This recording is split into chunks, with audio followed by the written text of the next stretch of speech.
Proverbe le chapitre 21, le verset 1. Je prêche sur le thème que nous avons commencé avant le Magnificat et je n'ai pas pu terminer le message. Dieu m'a demandé de terminer tous mes messages. Aujourd'hui, je vais vous révéler par la grâce de Dieu 2 points importants dans le message. Et je crois que l'histoire de quelqu'un va changer encore ce soir. Et je vois que quelqu'un va rendre un grand et puissant et merveilleux témoignage. Alors.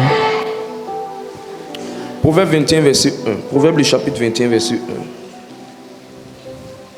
Proverbe 21, le chapitre 1. Le cœur du roi est comme un courant d'eau dans la main de l'Éternel. Il incline partout où il le veut. Toutes les voies de l'homme. Proverbe le chapitre 21, le verset 1. Seulement le verset 1. Proverbe 21, le chapitre 1. Le cœur du roi est comme un courant d'eau dans la main de l'Éternel. Il l'incline. Alléluia. Dis à ton voisin que c'est Dieu qui incline le cœur des rois. Dis-lui que c'est Dieu qui dirige le cœur des rois. C'est Dieu qui oriente le cœur des rois. C'est Dieu qui maîtrise le cœur des rois. Au nom de Jésus-Christ. Alors nous sommes en train de parler de comment de rien quelqu'un peut monter dans le monde du travail. Comment de rien quelqu'un peut monter dans le monde du travail. Comment de rien quelqu'un peut monter dans le monde du travail. Alors demande à ton voisin, est-ce que tu as un travail? Est-ce que tu fais une affaire? Est-ce que tu as un projet? Demande-lui. Si tu as un voisin qui dit il ne fait rien, il est dans rien, tu lèves la main, on va faire sa délivrance. Voisin qui dit il est dans rien, il est dans rien.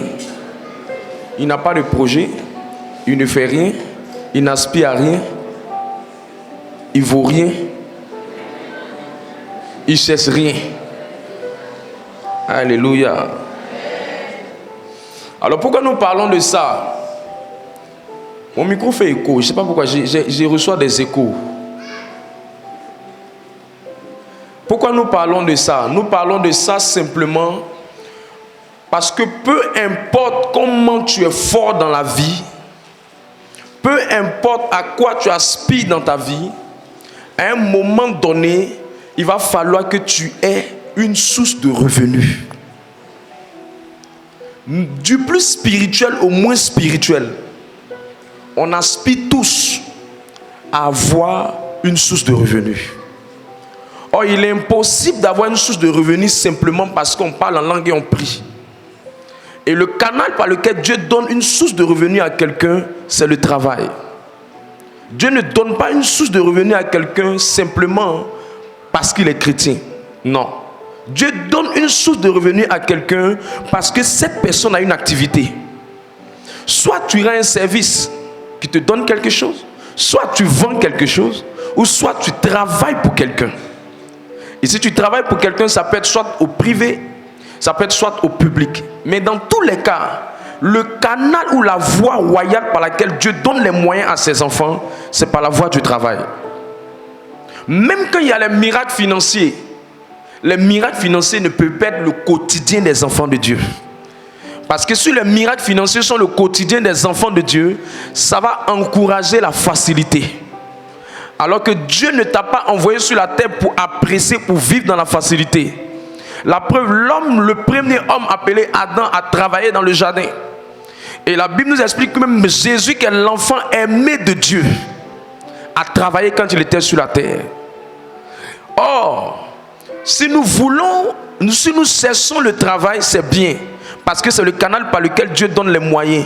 Mais il y a un certain nombre de codes, il y a un certain nombre de règles, il y a un certain nombre de principes bibliques qui permettent à quelqu'un d'avoir du travail, mais qui permettent aussi à quelqu'un d'avoir une montée dans le monde du travail.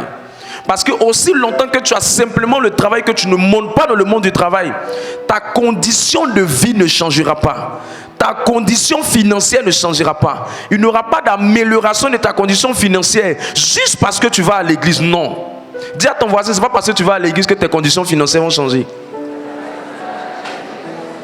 C'est parce que dans le monde du travail, tu es monté. C'est parce que dans ce que tu fais, tu as grimpé. C'est parce que dans ce que tu fais, tu évolues. C'est parce que dans ce que tu fais, tu essaies de t'accroître. Aussi longtemps que tu es au même niveau, tu verras les mêmes choses arriver dans ta vie. C'est pourquoi pendant que je prêche ce message, la grâce qui est derrière pendant que je prêche, c'est de donner à quelqu'un ici d'avoir un emploi et un travail bien rémunéré dans le nom de Jésus-Christ.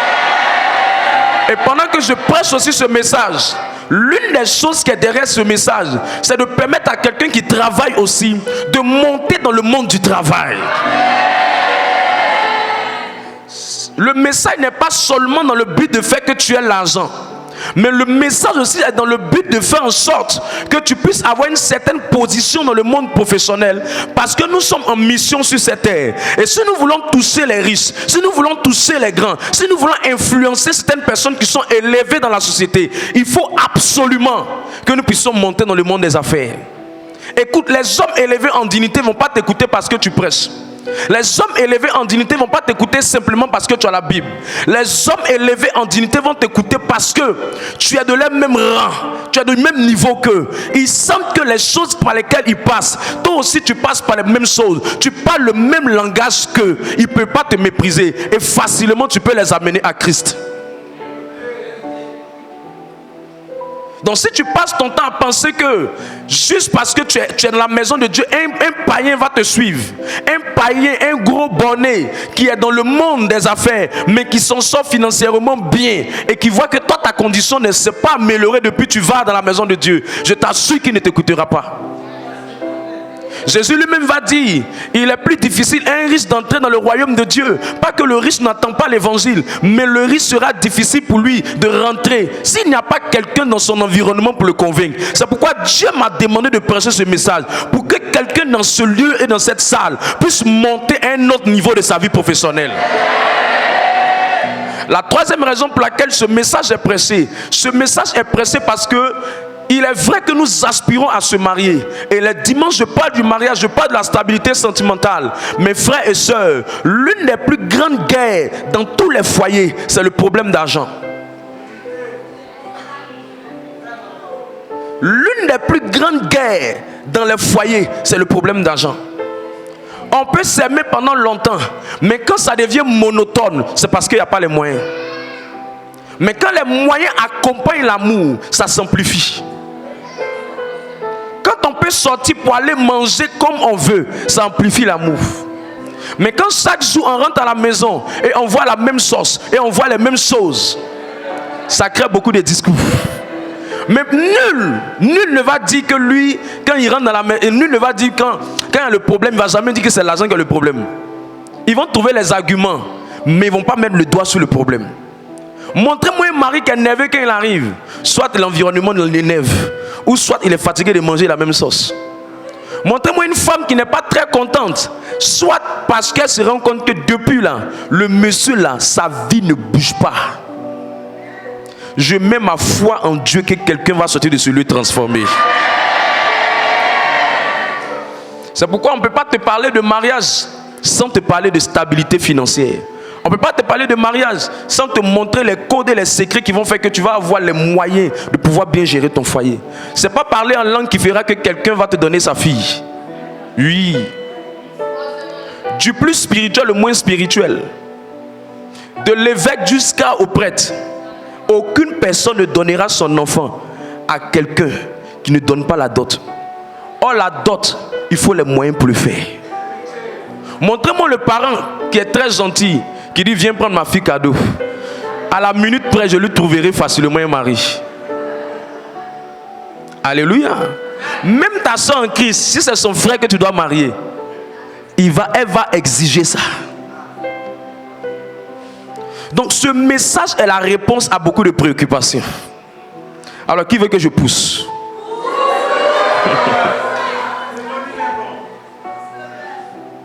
J'ai fait une mise à jour pour qu'on soit au même niveau. Psaume 75, versets 6 à 7.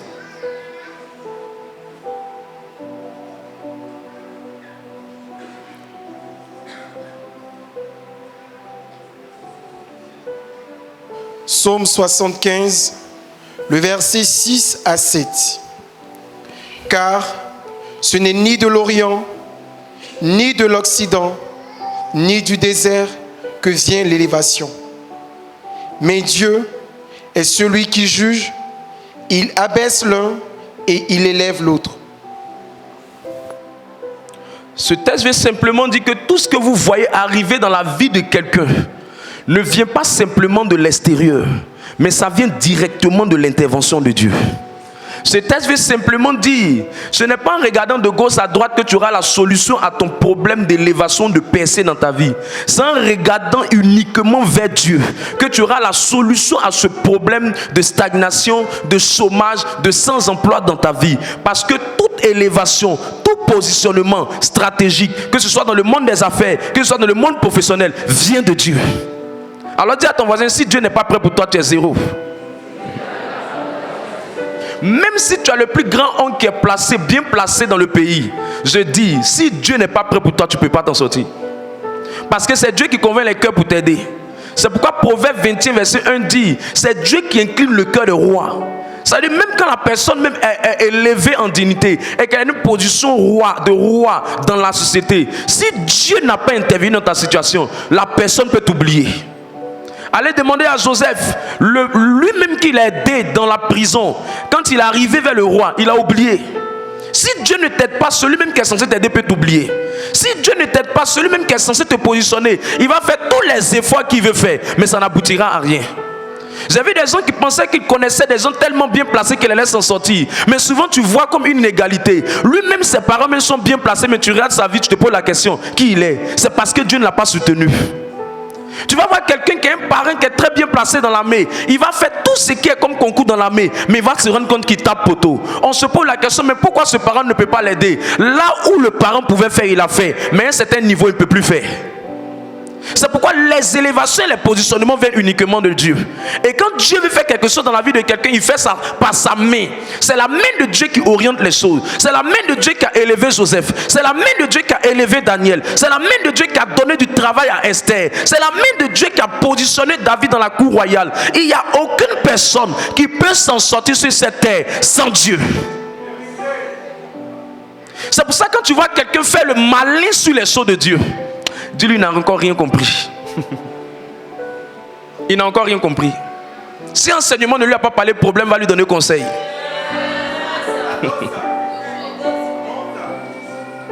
Je prie que la main de Dieu soit sur quelqu'un dans ce lieu. Même quand quelqu'un veut t'aider, Père, je prie que ta main soit derrière la personne qui veut l'aider. Même quand quelqu'un veut l'aider pour son visa, que la main de Dieu soit sur les dossiers pour aider cette personne. Parce que toutes les circonstances sont gérées par ta main. Alléluia. Alors l'une des lois que je veux toucher aujourd'hui, c'est deux lois rapidement. Comment quelqu'un arrive facilement? Quand tu vois quelqu'un qui a du travail, tu vois qu'on l'appelle chaque fois pour avoir les opportunités. Il a des opportunités de travail. C'est pas magie. C'est pas parce qu'il prie mieux que toi. Non, il y a un secret qu'il a. Et quand tu fais quelque chose, tu vois que ça ne marche pas. C'est pas toi le problème. C'est une manière de faire là qui n'est pas la bonne, qui fait que ça ne marche pas. Le hasard n'existe pas dans le monde spirituel. Quand tu appliques bien, ça marche bien. Quand la main de Dieu est derrière. Alors la première loi que nous avons vue, c'est la loi des vases. Peu importe ce que tu sais faire, peu importe ce à quoi tu aspires, il faut chercher à avoir un diplôme, une certification dans la chose. Si tu n'as pas une certification dans la chose, au moins il faut développer une certaine compétence dans la chose. Il faut te développer dans la chose, il faut te former dans la chose. Aussi longtemps que tu n'es pas fort, excellent dans ce que tu fais, je t'assure que tu n'attireras pas un travail de qualité. Ce n'est pas l'argent qu'il faut chercher d'abord. Il faut commencer à développer ce que tu as comme compétence. C'est ce qu'on appelle la loi des vases. Deuxième loi. La deuxième loi, c'est la loi de l'adaptation. Souvent tu pries, tu cherches le Seigneur. Dieu a une manière de faire. Il ne va jamais t'amener ce que tu désires. Il va t'amener ce qui est disponible. Et quand Dieu t'amène ce qui est disponible, il ne faut pas te plaindre. Je voulais travailler ça, je voulais faire tel travail, j'ai un gros diplôme, j'ai une grande qualification. Pourquoi je ne suis pas en train de faire? Je passe des concours, ça ne marche pas. Pourquoi je suis en train de faire? Écoute, ça s'appelle la loi de l'adaptation. Il faut t'adapter d'abord à ça. Dieu te donne ce qui est là avant de donner ce qui est pour toi. Dieu te donne ce qui est disponible en ce moment avant de te donner ce qui t'appartient réellement. Pourquoi Dieu le fait? Parce qu'en te donnant ce qui est disponible en ce moment, il prend la peine de te préparer à ce qui t'appartient réellement. Ton rôle, c'est de te débrouiller. Ton rôle, c'est de t'adapter. Allez demander à tous ceux qui sont devenus influents aujourd'hui, forts aujourd'hui. Ils ont toujours commencé parce qu'ils n'aimaient pas. Mais ils n'ont pas méprisé ce qu'ils n'aimaient pas. Ils se sont débrouillés avec ça. Ils ont fait avec. Ils se sont jetés dedans. Et plus tard, Dieu leur a donné ce qui était bon pour eux. Toi, tu penses qu'en restant simplement, en ne faisant pas ce qui est devant toi, tu attends le meilleur des meilleurs, le plus grand des grands, le fort des forts. Tu vas durer. Dans la sagesse de Dieu, c'est de commencer par ce qui ne te convient pas pour te préparer à ce qui est bon pour toi. Et l'histoire nous a tous montré ça. Avant que Joseph devienne premier ministre, il a commencé d'abord à travailler et il a commencé cultivateur sur son père. Après cultivateur, il était administrateur. C'est après administration qu'il est rentré maintenant auprès du Potiphar. Mais tout ça, c'était l'école de Dieu pour le préparer. Demandez à David. David était berger. De la bergerie, il a fini par devenir quelqu'un de grand. Écoute-moi, si tu n'as rien compris de ce que je te dis, ton présent ne sera pas ton futur. Écoute, ton présent ne sera pas ton futur. Ton présent ne sera pas ton futur. Ce que tu fais en ce moment n'a rien à voir avec ce que Dieu te prépare devant. Fais et débrouille-toi pour bien le faire. Troisième loi. La loi du zèle. Toute personne qui obtient un travail, même quand ça ne te convient pas, essaie de bien faire ça. Et l'une des choses qui montre que quelqu'un est bien dans ce qu'il est en train de faire, c'est un signe. On appelle ça le zèle. La motivation avec laquelle il fait. On ne donne pas un travail à quelqu'un qui travaille comme s'il n'a pas envie. On n'élève pas quelqu'un qui fait comme s'il n'a pas envie. Même quand ça ne te convient pas, essaie de mettre le zèle dans ce que tu es en train de faire. Essaie de mettre ton cœur dans ce que tu es en train de faire. Ça s'appelle la loi du zèle. La loi qui permet de révéler la motivation de quelqu'un. Plus on voit un cœur joyeux dans ce que tu fais, plus on veut te confier encore des choses plus intéressantes. Tu peux commencer par la photocopie, mais si pendant que tu es en train de photocopier, tu es en train de chanter, si pendant que tu es en train de photocopier, tu es jovial, si pendant que tu es en train de photocopier, tu es enthousiasmé, ça va révéler à celui qui va te donner le travail que lui là, malgré que ce n'est pas un truc qui est à son niveau, il prend ça bien, c'est qu'on peut lui donner plus de grandes choses encore. Mais quand tu vois certaines personnes, leur visage est serré dans ce qu'on leur confie, je vous dis, c'est quelqu'un dans peu de temps qui sera le plus frustré, c'est un chrétien qui sera le plus amer, c'est un chrétien qui va dire, je ne sais pas pourquoi ma vie est compliquée. Mais quand Dieu t'a donné quelque chose, tu t'es foutu de Dieu, tu t'attends à quoi? C'est toi qui as compliqué ta vie. C'est toi qui as compliqué ta vie. Tu travailles comme si on te forçait. Quatrième loi. La loi de Dieu comme patron. Chaque fois que Dieu te fait la grâce d'avoir une opportunité de travail, écoute-moi bien. Travaille comme si tu n'es pas en train de travailler pour un homme. Travaille comme si tu tentais de travailler pour Dieu. Écoute, ce n'est pas l'homme qui t'embauche, ce n'est pas l'homme qui te positionne, c'est Dieu qui positionne. Ne considère pas l'homme. J'ai compris avec le temps, hein, même si quelqu'un t'exploite, même si quelqu'un abuse de toi, tôt ou tard, ce que tu auras sémé, tu vas le moissonner quelque part d'autre. Quand quelqu'un n'a pas pu te donner le salaire qu'il te fallait, malgré les efforts que tu as fait, Dieu va susciter quelqu'un qui va connaître ta valeur, qui va te faire rattraper tout ce que tu as perdu. Quand tu vois quelqu'un qui te dit j'ai eu un salaire de 1 million, j'ai eu un salaire de 2 millions, hier, il a sémé, c'est quelqu'un qui n'a pas pu lui donner ça. Mais Dieu n'a pas regardé ses efforts la vain, parce que Dieu n'est pas oublieur, Dieu n'est pas ingrat, Dieu est bien. Quand tu fais les choses avec ton cœur, quand tu fais les choses avec enthousiasme, en disant dans ton cœur, je ne fais pas ça pour cette femme, je ne fais pas ça pour ce monsieur, mais je fais ça pour Dieu. Et quand tu fais ça pour Dieu, Dieu va te positionner. Mais quand tu ne fais pas ça pour Dieu, quand tu vois la personne, c'est là que tu fais bien. Quand la personne n'est pas là, c'est là que tu fais ça comme tu veux. Comme le chat et la souris. Quand Dieu voit ça, la promotion ne viendra pas. Quand Dieu voit ça, l'élévation ne viendra pas. Dis à ton voisin, travaille comme tu veux plaire à Dieu. Cinquième loi.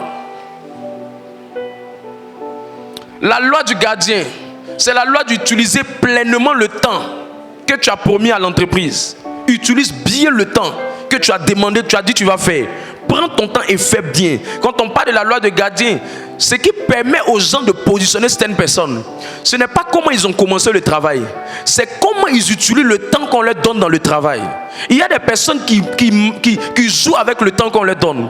Il y a des personnes, pendant qu'ils sont au travail, ils sont en train de faire autre chose. Il y a des personnes qui ne viennent pas vite, mais ils sont pressés de partir. Il y a des personnes qui ne savent pas bien utiliser le temps qu'on leur donne. Ils gèrent mal, ils sont sur les réseaux sociaux, ils se promènent, ils ne sont jamais là, souvent ils sont malades. Est-ce qu'on peut payer quelqu'un qui est toujours malade? Je prie que Dieu te donne ici de monter à un autre niveau dans ta vie. 6e loi. La loi de la satisfaction. Lorsque quelqu'un veut te positionner, il ne va pas regarder parce que tu as transpiré. Vous savez, j'ai un problème. J'ai constaté une chose qui fatigue beaucoup mes frères. Et la plupart du temps, les gens se plaignent pour les efforts qu'ils ont faits. Mais si c'est des efforts, des gens qui ont fait plus d'efforts que toi. Tu ne travailles pas plus que quelqu'un qui soulève au trop pour aller charger la poubelle. Tu ne travailles pas plus que quelqu'un qui soulève chaque fois de grosses marchandises. Ce sont les efforts là. On allait dire simplement qu'on allait plus rémunérer ceux qui font beaucoup de sacrifices, ceux qui soulèvent beaucoup de bagages. Ce n'est pas les efforts qui amènent la promotion. Ce qui amène la promotion, c'est comment est-ce que ton patron est satisfait de toi. Ah, je quitte loin. C'est pas je quitte loin. Tu quittes loin, mais quand tu viens, tu fais quoi de bon? C'est pas tu quittes loin. Le gars il est venu pour travailler. Toi tu penses qu'on est à l'église? Non. On est à l'église. Le patron n'est pas ton père. Le patron n'est pas ton prêtre. Le patron n'est pas ton ami de classe. Le patron c'est son blé. Fais en sorte qu'il arrive à voir le blé. Fais en sorte que son entreprise puisse monter. Fais en sorte que ses affaires puissent mieux se porter. Fais en sorte qu'on sente la productivité dans ce que tu fais. Faut qu'on sente que ta présence là est utile. Non, mais on ne voit pas les efforts que je fais. Non. Qu'est-ce que tes efforts produisent? Depuis que tu as mis tes pieds là-bas, c'est combien d'articles tu as pu vendre? Depuis que tu es venu là-bas, comment le business est monté? Depuis que tu as mis tes pieds là-bas, comment les choses ont changé?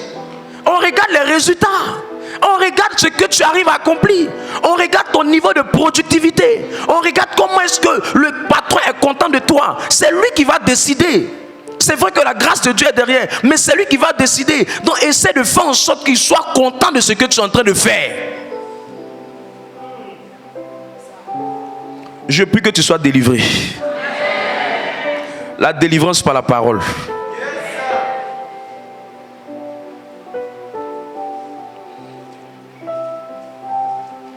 Dis à ton voisin, on n'attend pas ta prière, on attend le résultat de ton travail.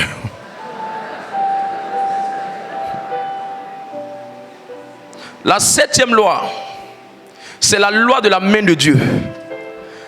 Et c'est ça que je parle maintenant. Peu importe tout ce que vous faites dans votre vie, il faut que Dieu intervienne. Tu as beau eu des diplômes, tu as beau être compétent, tu t'es mieux formé. Tant que la main de Dieu n'est pas derrière, c'est pas bon. Maintenant, l'erreur qu'il ne faut pas faire, il ne faut pas tellement penser à la main de Dieu que tu ne fais plus d'efforts. Ça, c'est la paresse. Il faut comprendre que c'est une collaboration. Dieu a sa part et tu as ta part. Donc c'est pendant que tu es en train de faire ta part que Dieu fera sa part. Mais ne dis pas Dieu va venir faire à ta place, parce que la main de Dieu est très puissante. Oui, elle est puissante, mais Dieu est un collaborateur sage. En 1 Corinthiens 3, verset 6, il dit Paul a planté, Apollos a arrosé et Dieu a fait croître. Donc il y a une collaboration. Il y a une participation. Donc aussi longtemps que Paul n'a pas planté, Apollos n'a pas arrosé, la croissance qui vient de Dieu ne viendra pas. Mais en même temps aussi que tu fais des efforts, il ne faut pas uniquement baser ton cœur sur tes efforts. Parce que tu peux être un brouilleur frustré.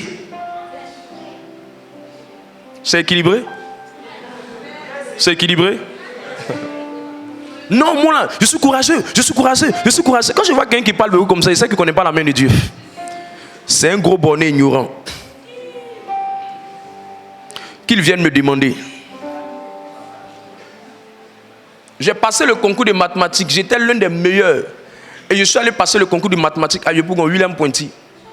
J'étais tellement convaincu de mes compétences. Convaincu de mes compétences. Convaincu. Le jour-là même, je sentais.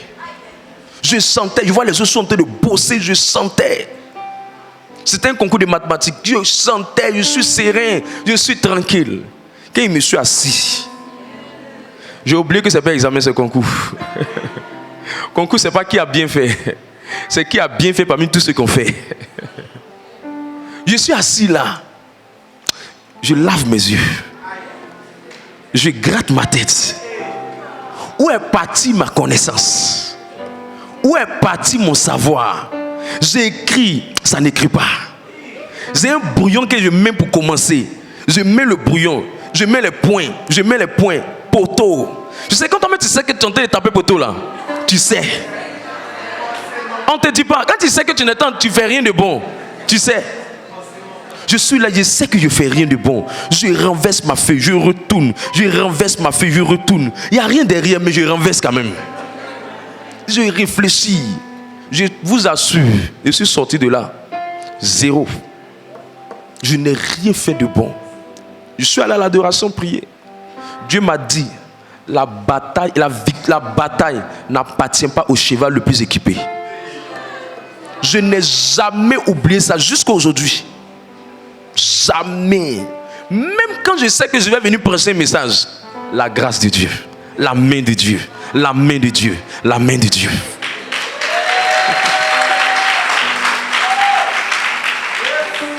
Je suis arrivé à cette conclusion. Ecclésiaste 9:11. Je ne peux jamais oublier ce passage. Il dit, c'est pas parce que tu es trop intelligent, il faut ma main derrière.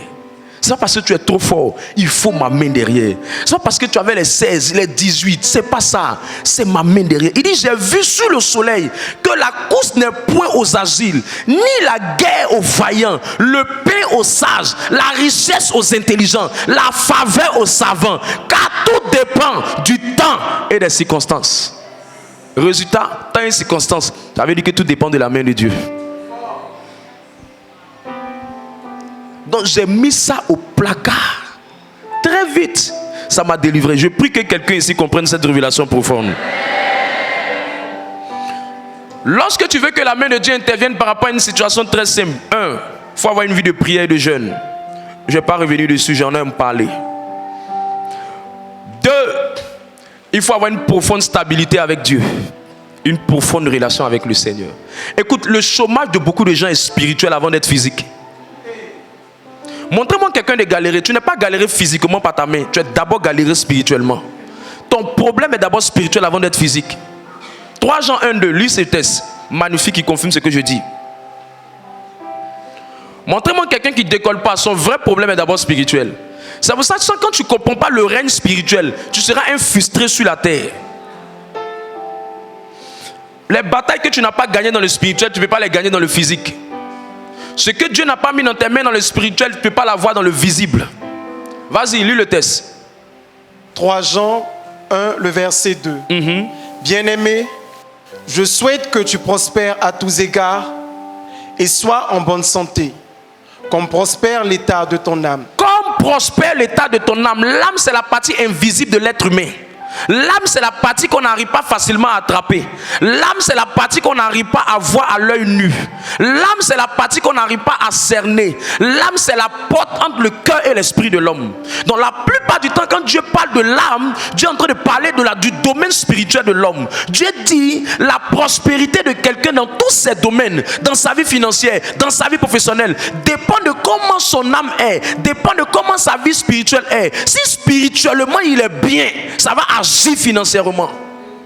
J'entends quelqu'un me dire, mais qu'en est-il de quelqu'un qui a beaucoup de moyens mais spirituellement qui n'est pas bon? Écoute, il sera comme un sac percé. Écoute, il sera comme un sac percé. Comment ça? Écoute, gagner un peu d'argent aujourd'hui ne veut pas dire que tu vas pouvoir construire quelque chose de grand demain. J'ai vu des gens être élevés comme Salomon et après être abaissés juste par une seule femme qui est venue, la reine de Saba. J'ai vu des gens avoir plusieurs moyens financiers aujourd'hui et demain avoir des réalisations, mais ces réalisations dans le monde spirituel ne les appartiennent pas parce qu'ils sont morts sans pouvoir vivre et jouir de ça. J'ai vu des gens accumuler la richesse, mais un seul jour, un malheur est venu renverser toutes ces choses. C'est pourquoi la Bible dit que celui qui a bâti sur le sable est semblable à un homme qui a fait tout ce qu'il doit faire. Mais après, quand le vent est venu, la maison s'est écroulée. Tu peux bâtir par ton intelligence, tu peux bâtir par ton ingéniosité, tu peux bâtir par ta compétence. Mais quand le vent viendra, dans la vie de tous les êtres humains, il y a une période qu'on appelle la période du vent, qu'on appelle la période de tempête. On appelle ça problème, on appelle ça malheur. Quand ça viendra, ça va dépendre de sur quoi tu t'es posé. C'est pour ça, laisse quelqu'un en train d'avoir beaucoup d'argent et reste calme. Il y a un temps de secousse qui arrive. Pour connaître qui a bien construit, attends les fortes pluies.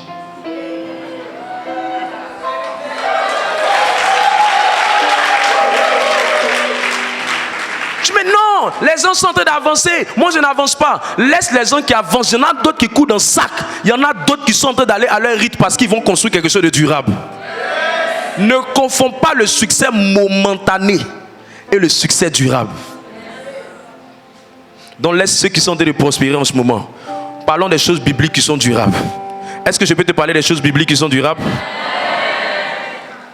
Quand vous allez commencer à beaucoup prier, quand vous allez commencer à avoir une certaine stabilité spirituelle, quand vous allez commencer à avoir une certaine profondeur spirituelle, quand votre relation avec Dieu va commencer à devenir plus enrichissante et que vous allez constater que la main de Dieu va commencer à vous accompagner, l'un des signes visibles qui confirme que Dieu est en train de vous porter dans ce que vous êtes en train de faire, ce n'est pas simplement parce que vous êtes assis à la prière. L'un des signes visibles que Dieu, sa main est sur la vie de quelqu'un, c'est que Dieu va attirer dans la vie de cette personne les opportunités et les humains. L'un des signes qu'une femme est en train de te dire mes activités marchent, mon commerce prospère, c'est que Dieu amène soit des opportunités ou soit des clients. L'un des signes qu'un frère, on a prié pour lui et que Dieu a mis sa main sur son diplôme, c'est qu'on commence à l'appeler pour aller faire des entretiens.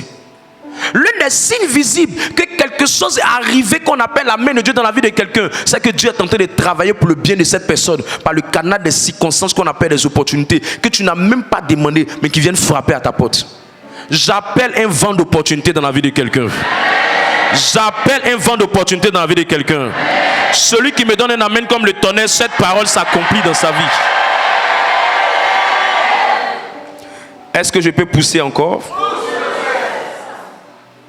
Alors, tu peux avoir des opportunités sans les saisir. Dieu peut t'amener des hommes, mais tu ne vas pas pouvoir les reconnaître. Donc, une chose est d'avoir des opportunités, une autre c'est de saisir ces opportunités. Une autre c'est d'avoir des relations, mais une autre c'est de saisir ces relations. Alors, comment je fais pour pouvoir traiter ça? L'une des choses que j'ai dit, je répète encore. Premier principe, quand vous voulez saisir les opportunités, c'est de travailler sur votre apparence.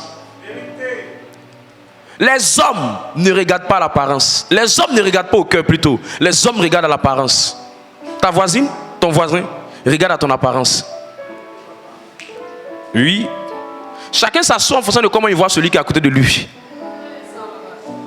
Même quand on fait la paix du Christ en pleine messe, chacun salue en fonction de la considération qu'il a pour celui qui est devant lui.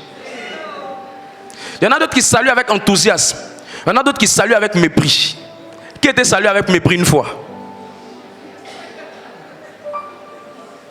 Ah, tu lèves pas ta main, je vais prier pour toi pour que tu sois plus salué comme ça. Tu sais pourquoi tu étais salué comme ça? La personne t'a jugé à ton apparence. Alors qu'on était à l'église, mais t'a jugé à ton apparence. Ne vous laissez pas influencer. L'homme regarde à l'apparence. L'homme regarde à l'apparence. Tu veux plaire à l'homme, travaille ton apparence. Tu veux plaire à Dieu, travaille ton cœur. Je prie que quelqu'un ici travaille son apparence. Je prie que quelqu'un ici travaille son apparence. 3 choses qui font que les gens apprécient l'apparence de quelqu'un. Sa manière de s'exprimer, sa manière de s'adresser aux gens, sa manière de s'habiller et l'odeur corporelle qui dégage.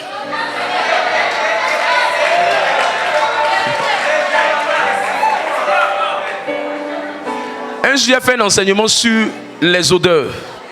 Même les gens s'attirent en fonction des odeurs. Quand je prêche sur la sanctification, je vais parler de ça. Alléluia. Deuxième chose après l'apparence qu'il faut travailler dans ta vie, c'est l'honnêteté. Quand vous voyez quelqu'un qui va attirer des opportunités de travail, il va attirer aussi des gens qui vont essayer de tester son honnêteté. Ce qui fait qu'on prend quelqu'un puis on dit on te met en essai. Là. Le mot essai, ça veut dire on veut voir si tu es bien. Ça ne veut pas dire on veut voir même si tu es fort. Souvent même fort, on peut te former. Mais on veut voir si tu as de bonne moralité. Parce que le quotient émotionnel passe avant le quotient intellectuel.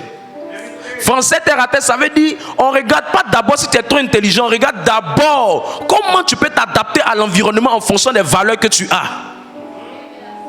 Et pour pouvoir tester ça, on va regarder ton niveau d'honnêteté. Chrétien, soyez honnête. Chrétien, soyez honnête. Chrétien, soyez honnête. Je connais quelqu'un à qui une personne a donné de l'argent et il a fait exprès de mettre un supplice dessus. Et la personne a béni le Seigneur. Il dit, je viens de me rendre compte que tu serais malhonnête dans l'entreprise qu'on va créer. Ils se sont séparés. Il a mis juste un peu d'argent pour le tester. Juste un peu d'argent pour le tester. Je me rappelle d'un film que j'avais regardé. C'était un roi. Le roi a donné de l'argent, des objets, des graines à plusieurs de ses fils. Et à un autre, il a donné la bonne graine. À tous les autres, il a donné des graines pourries. Et il leur a dit, allez planter, c'est puis revenir me faire le point. Et tous, sauf le fils, et tous sont venus dire que la graine qu'ils avaient plantée a donné quelque chose. Il s'en va regarder, il voit vraiment que ça a donné. Il dit, vous tous, je me rends compte que je ne peux pas vous laisser mon héritage. Ils disent pourquoi? Il dit, toutes les graines que vous avez données, ce n'était pas de bonnes graines. Ça ne pouvait jamais planter. Ça montre que vous avez changé les semences. On est dans un monde où tout le monde cesse à voir clair. Montrez-moi qui ne veut pas se marier. Ce n'est pas parce qu'il ne veut pas se marier. Il y a la femme qui vient vers lui. Il cherche une fille qui est honnête. Tout le monde est à la recherche des gens honnêtes. Ton voisin cherche quelqu'un d'honnête. Même pour prendre quelqu'un pour travailler chez toi à la maison, tu cherches quelqu'un d'honnête. Écoute, il y a travail à Abidjan, mais il n'y a juste pas des gens honnêtes qu'on va positionner. Un travail comme comptable, on ne donne pas ça à quelqu'un parce qu'il est trop diplômé. On s'en fout de ton HCC, on s'en fout de ton INPHB, on t'en fout de la meilleure école que tu as fait. Est-ce que tu es honnête? Pourquoi les gens travaillent souvent avec les personnes qui connaissent mieux? Bien vrai que la personne n'a pas la compétence. C'est parce que les gens sont à la recherche de personnes honnêtes. Si tu es honnête, tu vas monter. Et ils ont tellement disqualifié des gens parce qu'ils se sont rendus compte qu'ils ne sont pas honnêtes. Plus tu travailles sur ton honnêteté, plus tu vas t'en sortir. Ce n'est pas chrétien de voler les gens. Ce n'est pas chrétien. Quelqu'un te donne son argent, donne-lui sa monnaie. Donne-lui sa monnaie. Même si c'est 500, donne-lui. C'est lui qui a dit qu'il faut prendre. Quelqu'un te donne son argent, fais son point. Fais le point correctement. Fais le point correctement. Sois clair dans ce que tu fais. Sois transparent dans ce que tu fais. Tu veux nous embrouiller, alléluia, amen, alléluia, alléluia, amen, alléluia, amen. Entre les 4 minutes, tu es spirituel. Derrière les 4 minutes, tu deviens autre chose. C'est pour ça que tu souffres. Parce que quand Dieu amène les opportunités, les gens voient ta manière d'être. On se rend compte qu'on ne peut pas te confier de grandes choses. Et tu viens rendre la vie des gens difficile. Pas ma vie en tout cas, d'autres hommes de Dieu. L'honnêteté vous donne de la valeur. Quand tu es honnête, dans le court terme tu vas perdre, mais dans le long terme tu vas gagner. Dis à ton voisin, sois honnête. Sois honnête. L'honnêteté se construit, ça ne vient pas du jour au lendemain. Essaie de ne pas trop te bâtir, de bâtir ta vie. J'ai compris une chose. Je ne cherche pas à bâtir une réputation. Je cherche à bâtir un caractère. La réputation, tu peux l'avoir juste en faisant du buzz. Mais le caractère, c'est quand les gens vont venir proches de toi, ils vont savoir que tu es. J'ai vu des hommes de Dieu qui j'étais impressionné par eux. Mais juste passer un peu de temps avec ces personnes m'a permis de me rendre compte que c'est du bruit. C'est pour ça que je n'envoie pas trop d'hommes de Dieu pour prêcher ici. Je me suis rendu compte que c'est des personnes qui font du bruit, mais ils n'ont pas de valeur, ils n'ont pas de vertu. J'ai vu des gens parler, mais quand tu t'approches d'eux, tu te rends compte que c'est beaucoup d'habillage, mais dans le fond, c'est pas quelqu'un de sérieux. Un aîné dans la femme m'a dit, non, toi là, affaire de prière là, laisse tomber. Tu peux faire ta prière comme tu veux. Ne mélange pas affaire de ta femme avec le ministère. Je me suis rendu compte que quand j'ai analysé lui-même sa propre vie, je me rends compte que c'est quelqu'un qui cherche femme dehors. Mes amis, on ne peut pas gagner un territoire sans avoir une domination sur les principautés. Tu sais, le jour où tu commences à jouer, à être malhonnête dans ce que tu fais, la principauté qui domine ton travail là, elle va facilement t'influencer. Chaque travail est gouverné par un esprit. Chaque quartier est gouverné par un esprit. Chaque environnement est gouverné par un esprit. Et un jour, il a dit à Dieu, mais comment on fait pour pouvoir avoir la domination sur une autorité dans un territoire? Il m'a dit, arrange-toi pour ne jamais tomber dans le péché avec quelqu'un dans le lieu. Dès que tu tombes dans le péché avec la personne dans le lieu, l'esprit n'a plus de poids dans ta vie. Et j'ai dit à Dieu, mais Seigneur, qu'est-ce qui se passe? Il m'a dit, reste tranquille, prépare-toi. Il y a une vague de personnes que j'ai commencé à t'emmener. J'ai dit, comment? Il m'a dit, il y a beaucoup de personnes qui ont commencé à toucher le fruit interdit. Garde ton cœur, garde ton cœur, garde ton cœur. Je t'amènerai des gens. Au départ, je ne comprenais pas. Alors que Dieu est en train de me dire, bâtis un caractère, ne bâtis pas une réputation. Ton caractère va t'attirer des humains. C'est pourquoi ne pense pas que tu es assis ici parce que tu veux t'asseoir. Tu es assis ici parce que dans le spirituel, il y a une domination qui est en train de se dégager de ta propre vie. Et cette domination-là, ce n'est pas parce que je suis le meilleur prédicateur. Cette domination est en train de dégager de ta propre vie. Parce que simplement, elle a rencontré quelqu'un qui est en train de bâtir un caractère et non une réputation. Dis à ton voisin, sois honnête, sois honnête. Sois honnête. Deuxième chose, pour ne pas dire troisième chose, après l'apparence, après l'honnêteté, le désintéressement. Aimer les hommes, n'aimer pas l'argent des hommes.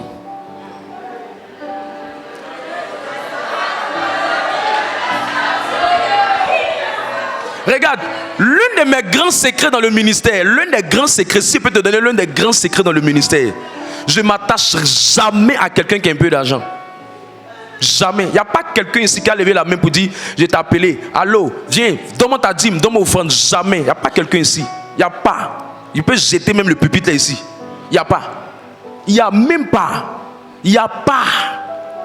Je vous regarde dans les yeux, vous regardez vous tous. Pourquoi? Parce que l'une des choses que je me suis rendu compte, ne regarde jamais le présent de quelqu'un pour commencer à t'attacher à lui. Une personne intéressée est une personne qui s'attache aux gens pour profiter d'eux. Et ce genre de personnes, ils ratent les opportunités. Parce que souvent la personne qui viendra vers toi n'aura pas toujours la forme que tu veux. Jésus a prêché à une seule femme. C'était qui? La femme samaritaine. Un autre homme de Dieu allait dire, mais une seule femme, Jésus, pourquoi tu prends ton temps pour faire un grand enseignement devant cette femme-là? Attends un peuple nombreux pour faire un grand enseignement. C'est faux. Si tu n'as pas été fidèle en ce qui est petit, Dieu va te donner ce qui est grand. Je n'ai jamais cherché à chercher des fidèles qui avaient l'argent. Mon cœur est en train de chercher les hommes seulement qui avaient des problèmes. Comment aider les gens qui ont des problèmes? Comment aider les gens qui souffrent? Comment aider les gens qui évoluent? Comment aider les gens pour les amener à évoluer? Même pas chercher ce qu'ils ont, ce qu'ils peuvent donner. Pendant que je suis en train de m'intéresser à leur vie, je ne sais pas que je suis en train de bâtir un groupe de personnes qui allaient finir par être des bénédictions pour moi.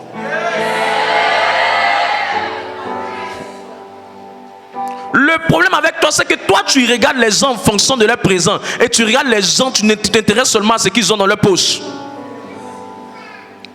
C'est pour ça que plusieurs femmes ont rencontré des vendeurs d'illusions. Écoute, l'argent peut finir, mais l'homme ne finit jamais. L'argent, ça peut finir, mais l'homme ne finit jamais. Ton argent ne peut pas t'enterrer, c'est l'homme qui va aller t'enterrer. C'est pour ça qu'il faut être quelqu'un de désintéressé.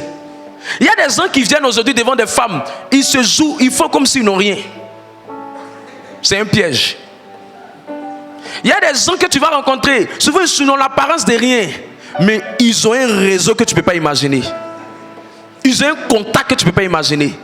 Ils ont des personnes que tu ne peux pas imaginer derrière eux. Derrière la Samaritaine était la Samarie. Toute une ville était dans la main de cette femme. Jésus l'a bien pris. Elle a mené une foule derrière lui. Prenez bien les gens. Prenez bien les gens.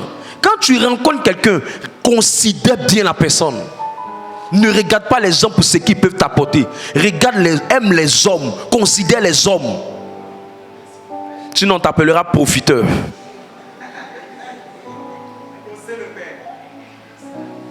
Et les profiteurs, c'est très facile de les démasquer. Crée des moments difficiles dans ta vie, ils vont fuir.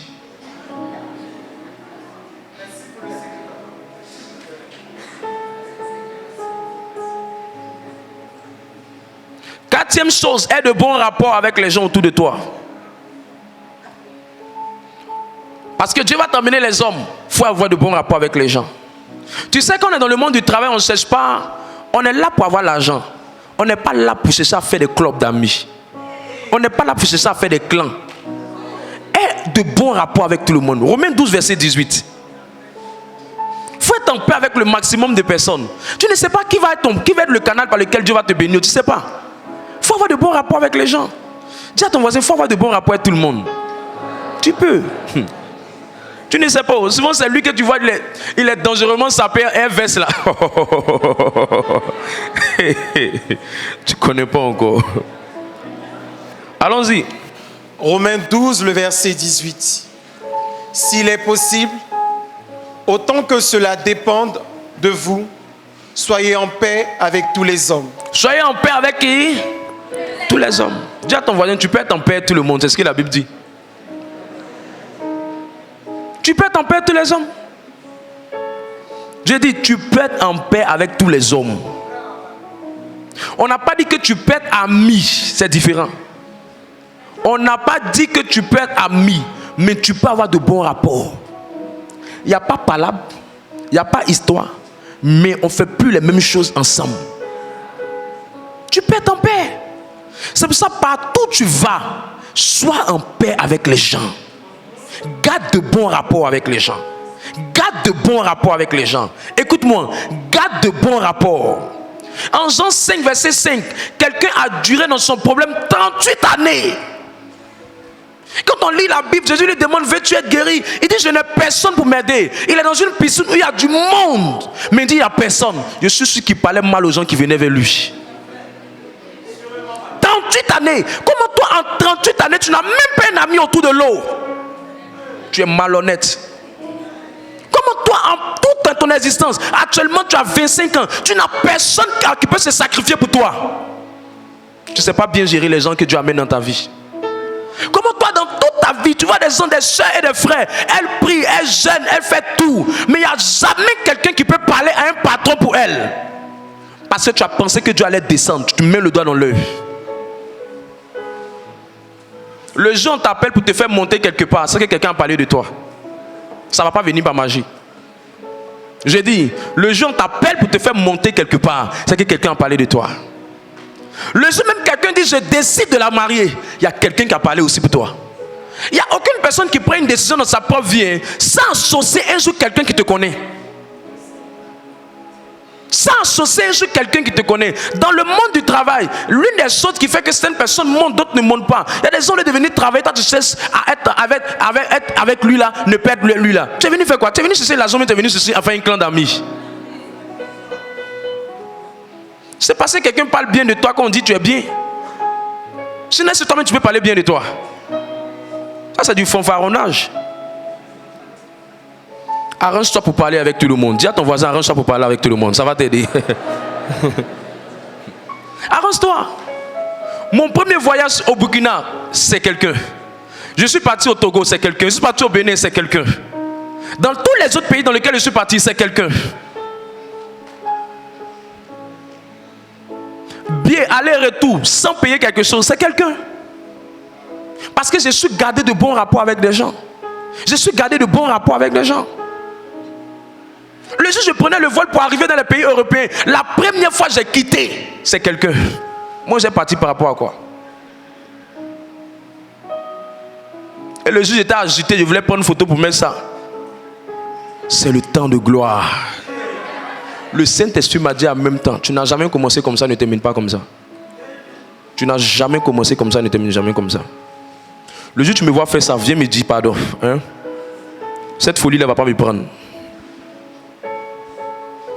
Que Dieu te bénisse fortement. Que Dieu te bénisse fortement. Que Dieu te bénisse fortement.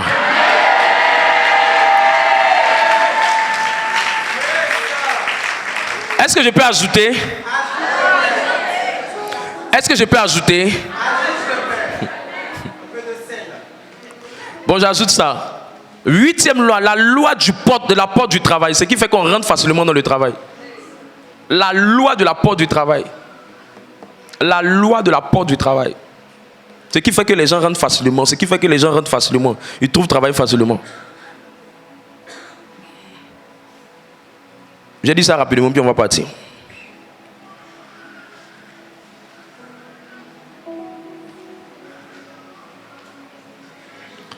Est-ce que tu es là ou bien tu es parti? Vous êtes là ou bien vous êtes parti? Je parle à des gens qui sont spirituels, non?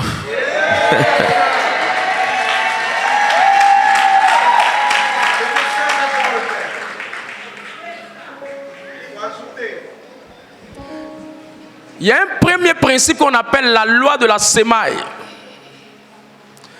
Il y a un premier principe qu'on appelle le principe de la semaille. Pourquoi on appelle ça le principe de la semaille? Jean 8, verset 22. Genèse 8, 22. Genèse 8, le verset 22. J'espère que ça va venir. Tant que la terre subsistera, les semailles et la moisson, le froid et la chaleur, l'été et l'hiver, le jour et la nuit ne cesseront point. Ne cesseront point. Ne cesseront point. Ça veut dire que tout est une question de ce que tu as sémé, c'est ce que tu moissonnes. Écoute, toute personne que tu vois qui a facilement ou qui voit les portes du travail s'ouvrir est quelqu'un qui a sémé. Et l'ouverture de la porte s'est ouverte dans sa vie parce qu'il a sémé dans la vie de quelqu'un. Au fait, quand on parle de loi de sémence et de la moisson, les gens pensent seulement à la sémence financière. Non. L'une des sémences qui est très importante, il faut cesser à faire du bien aux gens. Il y a des gens qui trouvent des opportunités de travail pour leurs frères, mais ne les aident pas à rentrer là-bas. Parce que eux, ce n'est pas leurs opportunités, donc ils ne veulent pas faire ça à quelqu'un. Ce que tu ne sais pas, c'est que ce que tu fais comme bien à quelqu'un, ça devient comme une moisson pour toi plus tard. Il y a des gens qui disent qu'il y a une opportunité de comptable, une opportunité de commercial. Il a vu l'offre, mais il n'a pas appelé son frère ou sa soeur pour lui dire voilà une opportunité, je vais t'aider à avoir ça. Parce que lui ne travaille pas. Il s'est dit il faut que nous tous on soit dans le club de sans-emploi. Oui. Ah, tu t'amuses avec les gens. Et la loi de la sémence, c'est la loi qui consiste à s'aimer, à investir, à faire du bien à quelqu'un, à aider quelqu'un à avoir un travail, à aider quelqu'un à s'en sortir dans la vie, à aider quelqu'un à se retrouver dans la vie, à aider quelqu'un à monter dans la vie. Le bien que tu fais à d'autres personnes, c'est ce bien-là qui va ouvrir un jour dans ta vie une porte de travail. Tous ceux que vous voyez qui ont facilement le travail, c'est les gens qui aiment aider les autres. Dans le principe de la sémaille, c'est le principe qui consiste à s'aimer avant de moissonner. Tant que tu atteins une moisson, prépare-toi d'abord à la sémence. Nous sommes une génération qui veut moissonner sans s'aimer. Nous sommes une génération qui voulons récolter sans faire l'effort de s'aimer. Combien de personnes as-tu fait du bien? À combien de personnes tu as aidé? Combien de personnes dans ta vie tu as soutenu? Combien de personnes dans ta vie tu as essayé d'aider pour qu'ils puissent s'en sortir dans leur vie? Si tu t'es battu pour ça, Dieu se battra pour toi. Mais quand tu ne t'es pas battu pour aider les autres à monter, tu ne peux pas aussi monter. Et l'un des premiers principes, c'est le principe de la sémaille. Il faut s'aimer, il faut aider, il faut bâtir, il faut soutenir, il faut aider d'autres personnes à monter dans la vie. Tu vas aussi monter. Il faut aider d'autres personnes à se retrouver dans leur vie. Tu vas te retrouver. Il faut aider d'autres personnes à trouver les chemins. Tu trouveras ton chemin. Je parle à l'esprit de quelqu'un. Deuxième chose. Quand tu veux entrer quelque part, ceux à qui Dieu ouvre facilement les portes pour entrer, c'est ce qu'on appelle le principe du positionnement. Le principe du positionnement, c'est quoi? Il y a des personnes qui ne comprennent pas que tout ce que ta main trouve à faire, fais-le. Ecclésiaste 9, verset 10. Tout ce que ta main trouve à faire, fais-le. Écoute, vente vide et sapé, ça te donne quoi? Vente vide sapé, ça te donne quoi?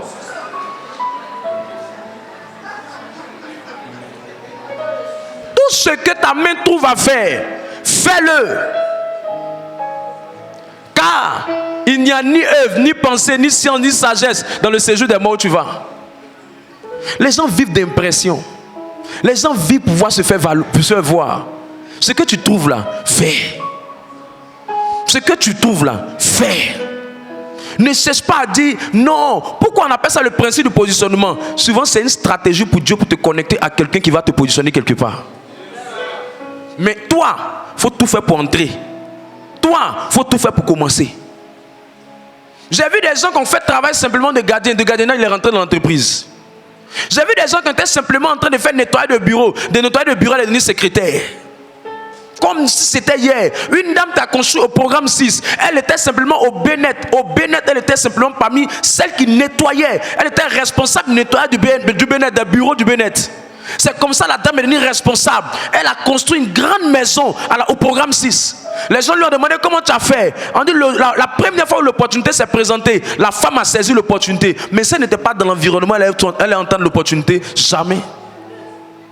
Quand on dit tout ce que ta main trouve à faire, ça veut dire qu'il faut rentrer là-bas.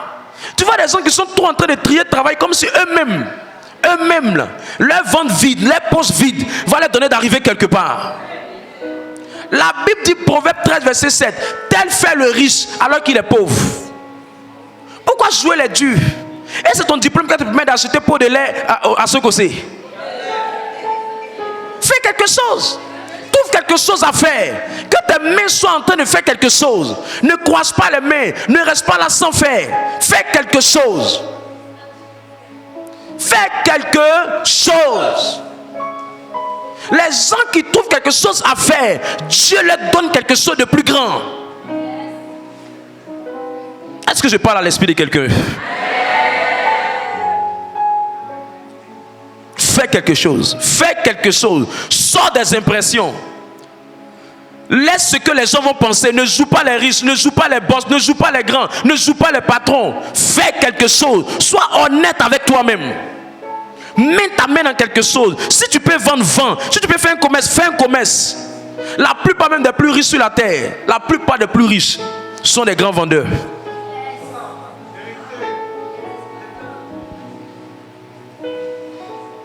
Ne reste pas là sans rien faire. Ça doit te faire mal de rester là sans rien faire, sans rien toucher, assis comme ça. Non. Ne reste pas dans l'inaction. Sois en train de bouger.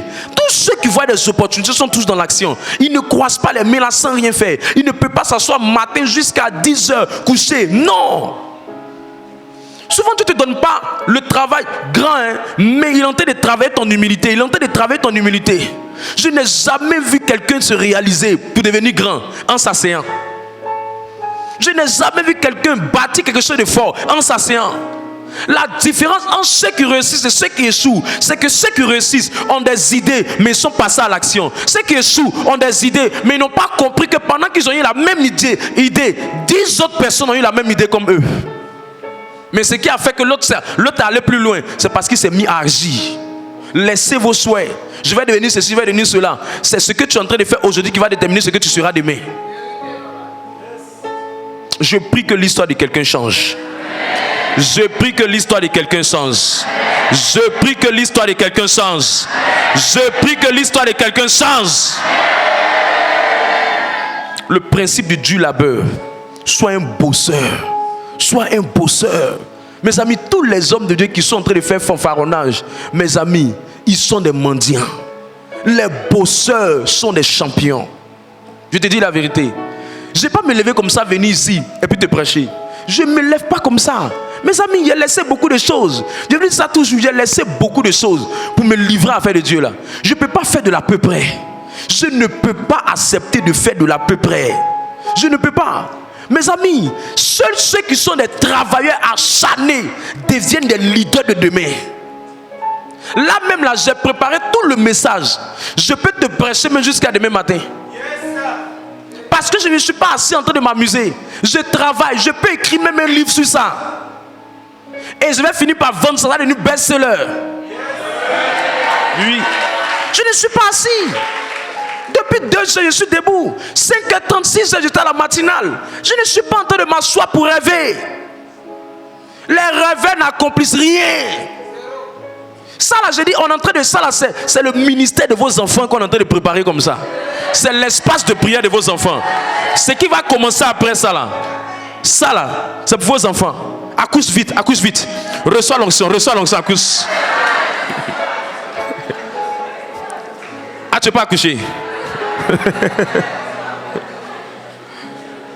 Écoute, quand tu travailles, ça te fait souffrir.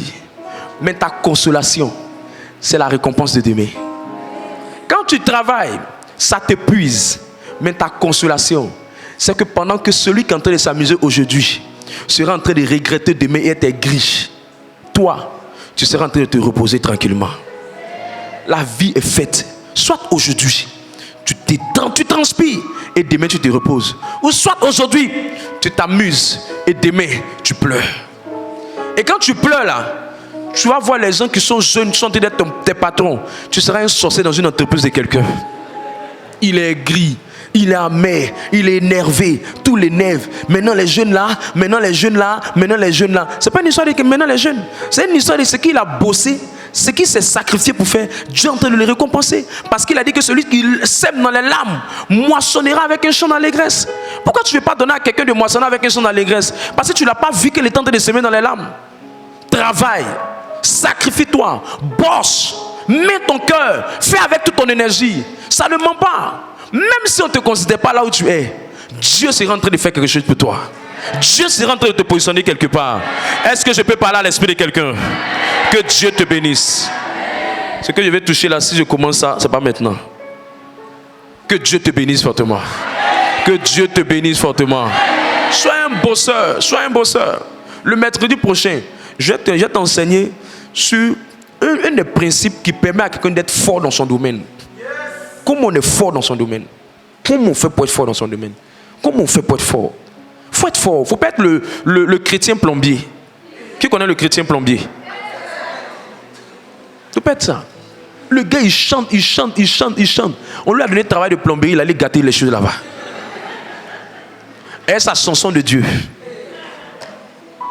C'est ça qui fait que souvent des païens ne veulent même pas partir à l'église. Parce que les chrétiens sont allés gâter leur affaire là-bas. Une année, une sœur, on lui a confié, elle parlait, dit, elle s'est très bien préparée, elle s'est préparée. Vous connaissez l'histoire? Elle dit, elle est forte. On dit, elle s'est fait quoi? Elle dit, je suis très dangereux en tiep. Très dangereux en tiep. Mes frères dans la foi disent, tu es sûr? Elle dit, attends, vous vous amusez, ça c'est un jeu. C'est un jeu. Moi-même, une de mes mamans, même sénégalaise, qu'elle a dit, ah, ok. Frère,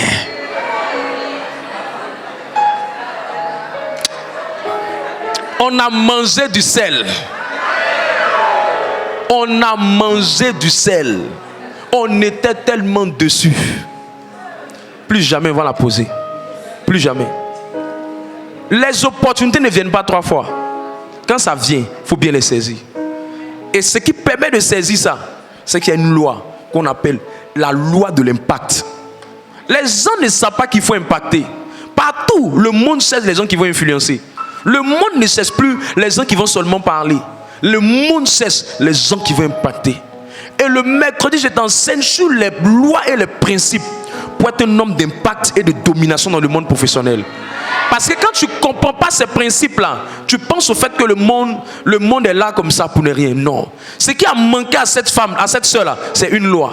Elle n'avait pas compris. Si elle avait appliqué cette loi, elle ne serait pas en train de mettre la honte sur elle comme ça. Une bonne occasion de faire le tchèp. Quelqu'un allait te voir, il allait prendre ton nom. À partir de là, tu allais avoir un autre marché de tchèp. À partir de là, tu allais avoir un autre marché. Un peu de marché. Demain, tu allais devenir restauratrice comme ça. C'est pas comme ça les choses viennent. Tu allais tout gâter. Tu nous dis que tu as mis le sous-marin dedans. Le sous-marin, on a l'impression que c'est caillou, on est en train de manger. Tout ça. Hey! Quand tu connais, tu connais. Quand tu ne connais pas, je prie pour toi que tu ne mettes pas la honte sur toi quelque part.